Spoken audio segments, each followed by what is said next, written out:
All right, ladies and gentlemen, we're having some network problems, so we're gonna start the broadcast now. Hi, ladies and gentlemen, welcome back again to my channel. This is yours truly, number one interpreter for everybody. Now, what you're seeing on your screen is the presidential election results as allocated by INEC allegedly. I'm saying allegedly because the results are being contested in the courts. Now, as you can see, APC was assigned some numbers, was allocated some numbers, 8 point something million votes, PDP's 6 point something million votes, and also Labour Party 6 point something million votes. Now, based on this, you would say that APC had won the election. However, when you look at the constitution, which is why we're doing this analysis, we will find out which is which and if this statement is true. So let's look at the constitution, the Nigerian constitution, 1999 constitution as amended. Who should be declared the winner? In section 134, subsection 2, the constitution says clearly, and I quote, a candidate for an election to the office of the president shall be deemed to have been duly elected where there being more than two candidates for the election. He has the highest number of votes cast at the election and he has not less than 1/4 of the votes cast at the election, each of at least, I think there's a word missing, in each of at least 2/3 of all the states in the federation and the Federal Capital Territory, Abuja. Now, so you would have had the highest number of votes, which APC met. The second one is that you must have at least 25% in 24 of the 36 states. 24 is 2/3 of 36. So you have at least 25% in 24 states, and then you must get 25% in FCT. So let's go to the results. Here, when you go through this result, so we just copied it and put it in a spreadsheet, and we just applied conditional formatting to look at who got 25% and where. And when you look at that, so let's go to 25% tab, which is this tab here. When you look at it, APC got 25% in about 30 states. In 30 states, they only missed 7 places. So they got that provision of the constitution met, the first portion. The second portion is the end FCT. So as we're looking through here, you see that APC did not meet that requirement of FCT. So INEC should not have declared them a winner because they didn't meet that constitutional requirement. And this is what Dati was challenging, telling them that it would be illegal for you to declare someone who did not meet the constitutional requirement as the winner. So they didn't meet that provision of 25% in FCT. And because they are the highest, nobody else met the conditions, because you have to be the highest. Number one, you must get 25% in 24 states, and then you must get 25%, at least 25% in Abuja. So at least 25% in 24 states, at least 25% in Abuja. Or at least, it is at least 25% in at least 24 states, and at least 25% in Abuja. And nobody met all these conditions. So we have to have a rerun, and that's the talk in town. Now these guys are challenging themselves and saying disqualify A, disqualify B, disqualify C, leave only me. Who should be there in the rerun according to the constitution? Subsection 3, in a default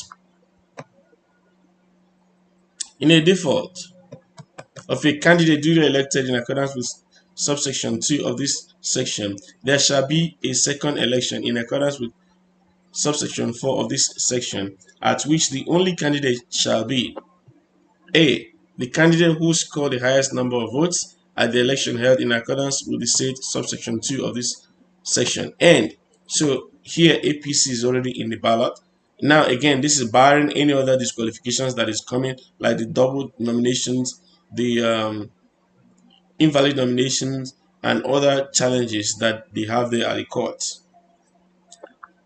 But barring all those, APC is in that poll for the rerun. And then B, one among the remaining candidates who has a majority of votes in the highest number of states. However, that there are more than one candidate with majority of votes in the highest number of states, the candidate among them with the highest total of votes cast at the election shall be the second candidate for the election. Now, if we have two candidates, if you have three candidates and one of them is has the highest votes, he's already in the poll. Remaining two guys. These other two guys, or three if you count Kwankwaso of NNPP, but he's further down because he has only one state that he won. Now you have to look at the other two candidates and say who qualifies based on this constitution. The one who qualifies is the one who has the majority of votes in the highest number of states. And this majority has caused problems. So we'll just go on Google and figure out what is majority. Majority is considered, what is considered majority of votes? In parliamentary procedure, the term majority simply means more than half as it relates to a vote. A majority vote is more than half of the vote cast. Abstentions or blanks are excluded in calculating the majority vote. So you take all the votes cast and you see who got what, and whoever got more than 50% or 50% plus, that person has scored majority. Then you check how many states they scored that. Whoever has that majority in more states is the second candidate. If you have two candidates that score the same number, so let's say there are A, B, C, D states, and one scored 50% in A and more than 50% in A and B, the other one scored more than 50% in C and D. So they have equal number of majority because they have two majorities. Then you have to check who the exact score who has more than the other. And there's those other subsection when to resolve any other condition that might apply. But here, we're just going to go straight to the spreadsheet and we're going to apply a different conditional formatting, and that is to find majority. So we're going to look at who got 50% and above.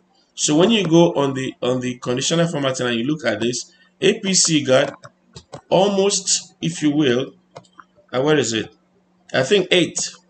APC got 8 states where they had majority of the votes in those states. But anyways, they already qualified. But we're just going to look at them just for the sake of calculation. So you see, APC has 1, 2, 3, 4, 5, and 6, 7, and 8. So APC has 8 states in which they had 50% and above. Now let's look at PDP. What did PDP get? We'll scroll to the top and count. PDP has 1, 2, 3, and 4 and 5. So PDP has 5 states in which they got 50% and above. Now let's look at Labour Party. How many did they get? They must get 5 at least to have a chance. They must get a 6 to be the outright front runner. And if they get anything more than 6, that's great for them because PDP has 5. So let's look at Labour Party. 1, 2, 3, 4, 5. They're tied now. Okay, so they're more than tied. 6, 7, and 8. So Labour Party has 8 states in which they got majority.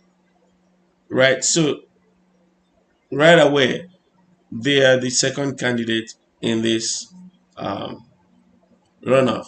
And now if you want to count NNPP, it's easy to count. They have just one state in which they got more than 50%.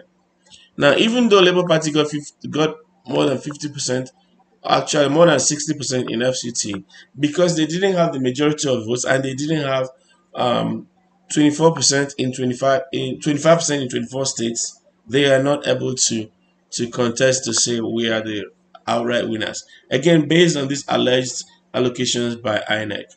Right, so you have seen it. There was a lot of argument among the legal minds. The brightest of them arguing about and saying that the and here is conjunctive or disjunctive. This and has just 3 letters in it, and disjunctive and conjunctive are really longer words, and we're using this to argue about and. Someone said that Nigerians can understand rice and beans easily. They can understand the and within rice and beans, but they can't understand and any other place.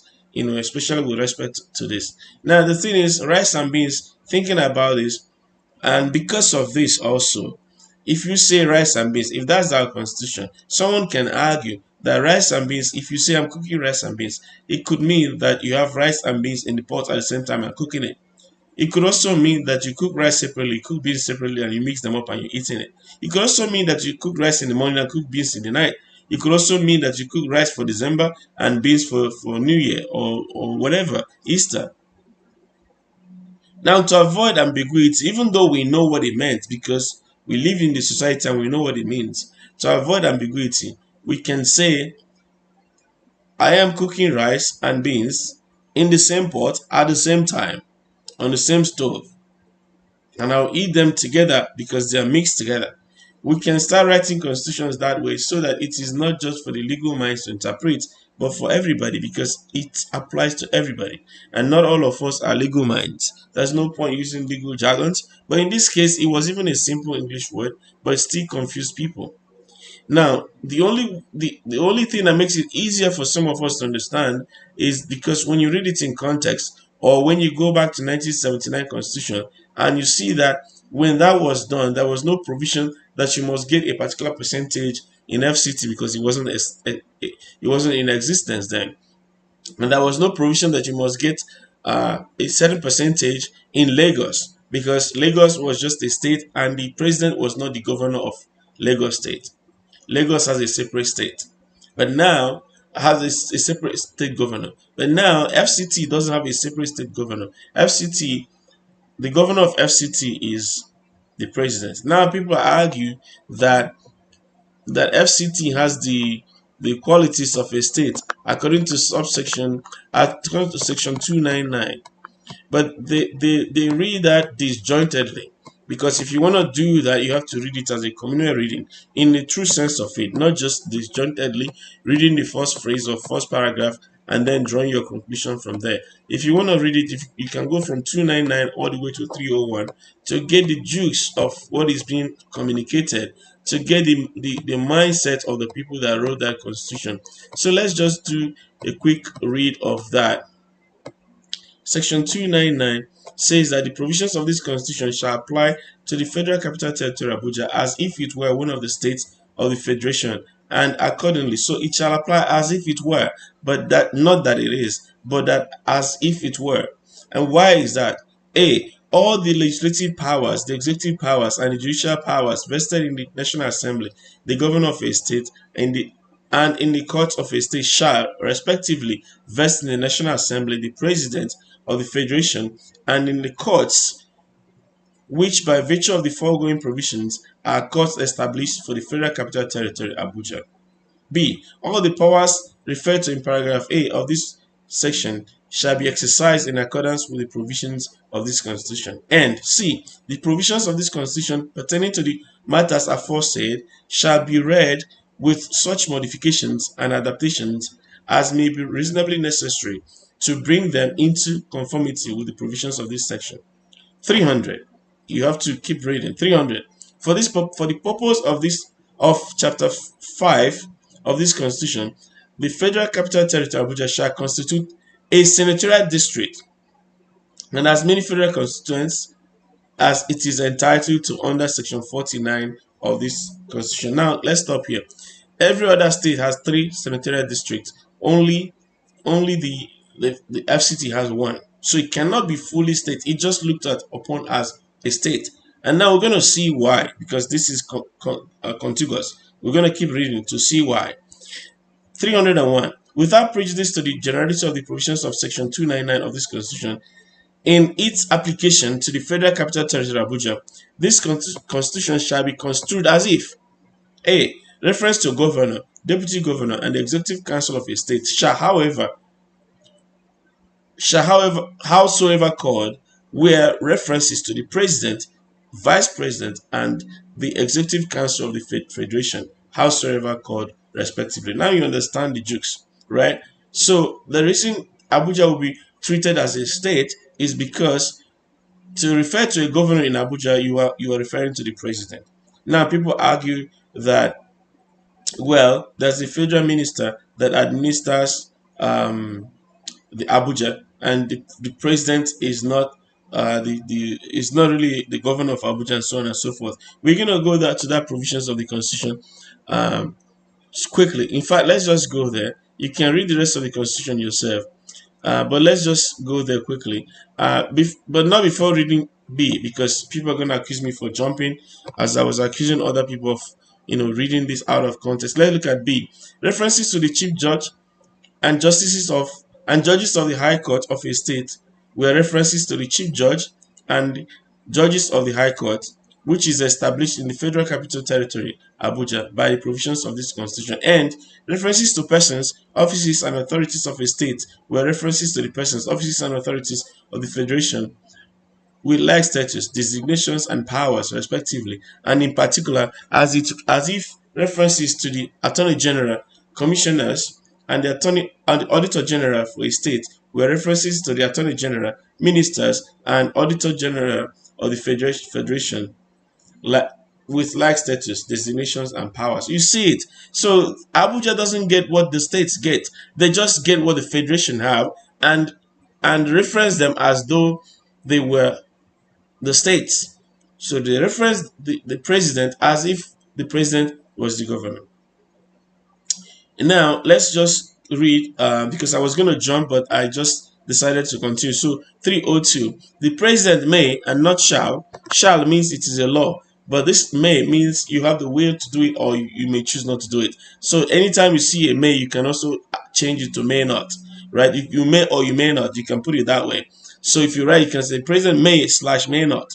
But anyways, let's read it the way it is written. The president may, in exercise of the powers conferred upon him by Section 147 of this Constitution, appoint for the Federal Capital Territory, Abuja, a minister who shall exercise such powers and perform such functions as may be delegated to him by the president from time to time. You see, the president may appoint somebody to work on his behalf in a delegated authority, and that could happen from time to time. So again, that tells you that the president is really the governor of Abuja. Now, as you guys know, apart from Anambra State and Ekiti State and a few other states that have off-cycle elections, all the states of the federation had their governorship election on February 25th, except FCT, because FCT was not a state.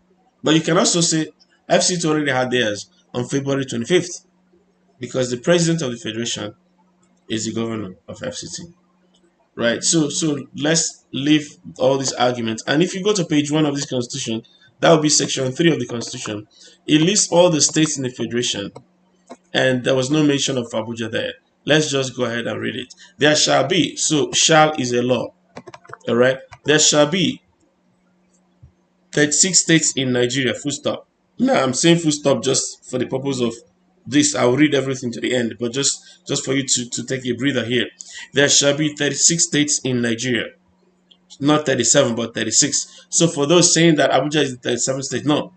The only reason Abuja has the status of a state is so that it can enjoy some of the executive powers, and the president will function as the governor, right? The vice president as the deputy governor, and the House of Representatives as the House of Assembly, and the judges also, and the courts as well, right? They have only one senatorial district, unlike 3 for every other state. Now let's read in full. 3 subsection 1. There shall be 36 states in Nigeria, that is to say, Abia, Adamawa, Akwa Ibom, Anambra, Bauchi, Bayelsa, Benue, Borno, Cross River, Delta, Ebonyi, Edo, Ekiti, Enugu, Gombe, Imo, Jigawa, Kaduna, Kano, Katsina, Kebbi, Kogi, Kwara, Lagos, Nasarawa, Niger, Ogun, Ondo, Osun, Oyo, Plateau, Rivers, Sokoto, Taraba, Yobe, and Zamfara. There's no mention of FCT Abuja here.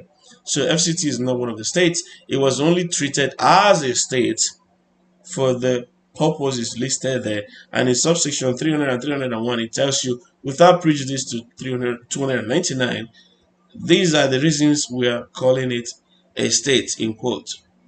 It is not really a state, but we want it to be able to exercise such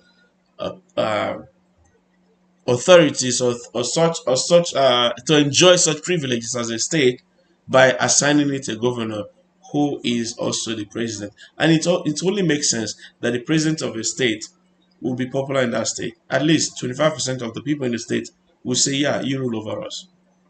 It just makes sense, right? When they